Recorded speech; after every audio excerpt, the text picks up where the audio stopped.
All right, this demonstration is to show you just how damaging sugar and ultra processed foods are in your life.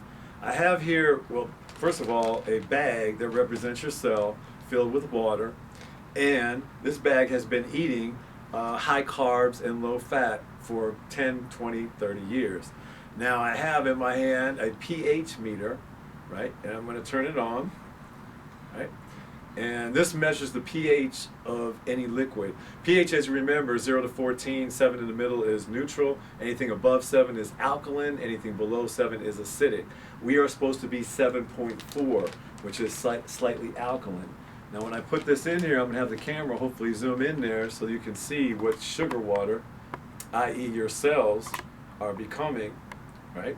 We got that? Got the number there? I think that's in the 3s, right? Just a little over 3 something. Okay, so that is very, very acid. So you say, big deal, Dr. Greco, what does that mean? Well, we all know that sugar rots our teeth, right? Unfortunately, it doesn't stop at rotting teeth, though. In our eyes, for example, we turn to the side, you're going to notice that there are some micro vessels inside the eye, very tiny vessels, and when the sugar acid water rots through, literally rots through the arteries, then you bleed in the back of your eye and you become blind.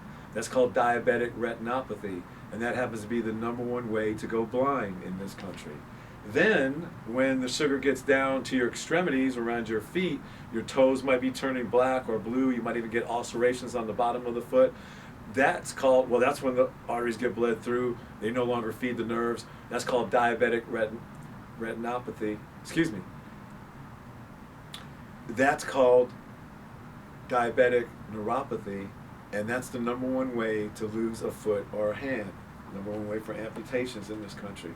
Then up in our brains, again, we have small micro vessels, and when that acidic blood burns through the artery, then we get hemorrhagic strokes, bleeders as we call it, and then you die, and that is the #1 way to get a stroke in this country.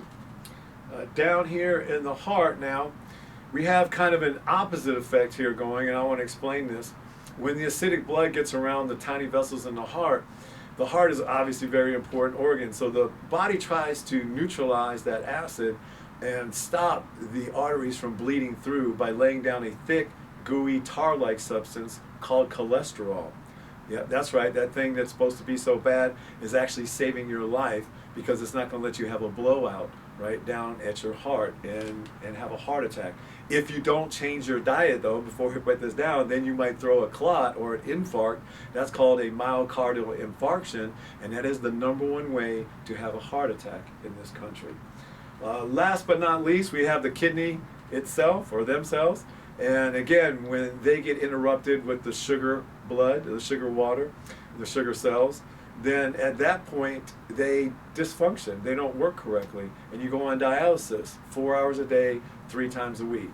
And this is all because of a high carb, low fat diet, aka the standard American diet, brought to us by our favorite food industry.